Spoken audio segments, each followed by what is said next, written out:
Hello and welcome to another video where I will share my head tracking software I'm using. First I will give a small introduction here why I chose this particular program. I did a ton of research, not only for Flight Simulator but also different simulators and games, forums, videos, everything. And I found out this is working the best. Yeah, it's the cheapest and the best actually. it's not free, but it's almost free.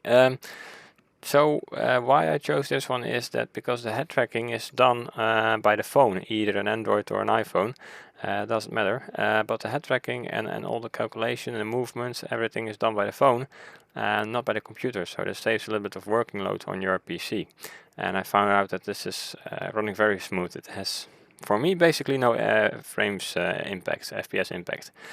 So without further ado, let's get started here. The steps, how to set it up and how to use it, it's quite easy, so just follow along. I will make a list here on the left side here as an overview of how to do it and what to do. You need a few things on your PC. You need this program OpenTrack. Of course, I will add all links down in the description below. And you need this folder here, which is like a zipped folder before, with a few things inside there, which you need to extract. And then you have this program which is installed and this folder. And then on your phone you need the application called SmoothTrack. I don't know if there's like a trial version, but the application itself is like $10 or €10, so it's really cheap. It's well worth it. Just stay tuned and you will be you will be convinced straight away. So then what you need is your phone, a USB cable, because I found it out that it's better running via a USB cable, so your phone is charging at the same time as well, as it has a more stable connection, and I use a coffee mug, but just anything to place your phone on the desk. Coffee mug works well for me. So it ain't stupid if it works, right? So the application is running here. First we're gonna open up this OpenTrack program here. Here we go. And a few things you need to set up here is the input. You need to select the UDP over network, and the output has to be FreeTrack 2.0 enhanced. And then you have to go over here and you have to make sure that it's 4242 set up over here, if not already, as you can see on the settings page from the application. Then there's a profile here which is called MSFS, but I made it myself. If it's most likely it will be like default over here, never mind. It's some custom mapping I done. You can do this yourself later. It's very easy, but we'll just stick to the basic setup here now. Then there's a few more things. If you go into options and then short key, sorry, I was already there. There's like center and whistle or change, I don't know what it is in English. Freeze position, return by tracking while this mode is active. Easy. So I have F10 for the upper one and F9 for the second one. That's very useful, and you will see later on why. Let's just make sure you set up these ones if not already. Then if we on the application there's USB connection mode, we can press activate, and then it's connecting with the STUSP something like that.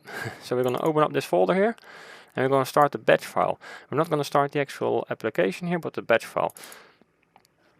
This folder will open, this file will open, this program will open up and minimize.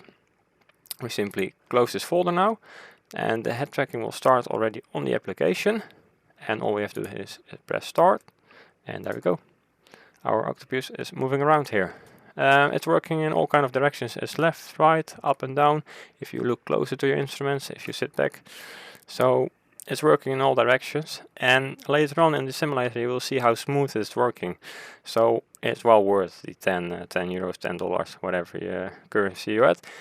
And the good thing is also, if you're not only playing or flying in Flight Simulator, you're also playing different simulators or games, it's working as well. So if you're running into trouble anywhere, let me know in the comments. But if you managed so far, I think it should be okay, because it's quite easy to set up. Then let's get the Flight Simulator started, and we'll take a look over there, what does it look like. Alright, I'll see you there.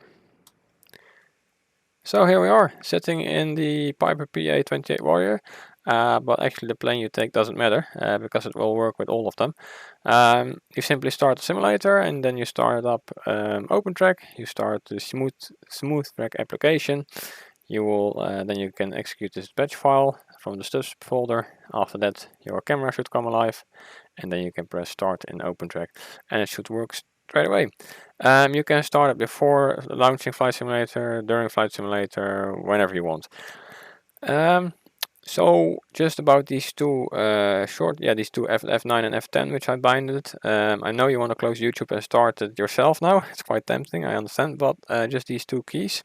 If, for example, I want to change something on the radio, so the navigation here, I go towards there, press F9, and now it's frozen, and I can move my mouse around and change something. I can still use my mouse even when I'm looking around. So that's why F9 is becoming quite handy. For example, if you want to program the FMC on the 737, you freeze it like that. There we go.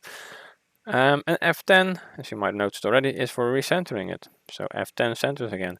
So there are sensitivity and offset options in the application. I advise to just don't touch these, don't use them, because when you start changing around these ones, those ones, you will look on your phone and yeah, you will still not be centered. So just sit comfortable in your chair. Maybe you sit comfortable like this, then press F10. There you go. I use this one quite a lot. I sometimes, even before landing, just center it, press F9. Now it's frozen, so I can look around a little bit and not go all over the place, which makes my landings just a little bit easier. F9 I activate it again, and you can just look for your airport down there very easily. Look for traffic. Yeah, so it works quite well. I have the sensitivity slightly adjusted for me. So if you want to look further to the right side, I simply recenter it here, and I got a further field of view, so to say, that direction. So you can play around a little bit with the centering and your position of your head. So yeah, play around with that. And yeah, it's very useful. I use it quite a lot. So I hope it helps. I hope some people find it useful. It's worth trying for the 10 euros at least, and you can use it in other games and simulators as well, so it's well worth it in my opinion. Worst case scenario, you lose $10 or 10 euros, so that's all. Alright, thanks for watching. Now you can start up the simulator yourself and have fun, and I'll see you in the next video. Thanks for watching.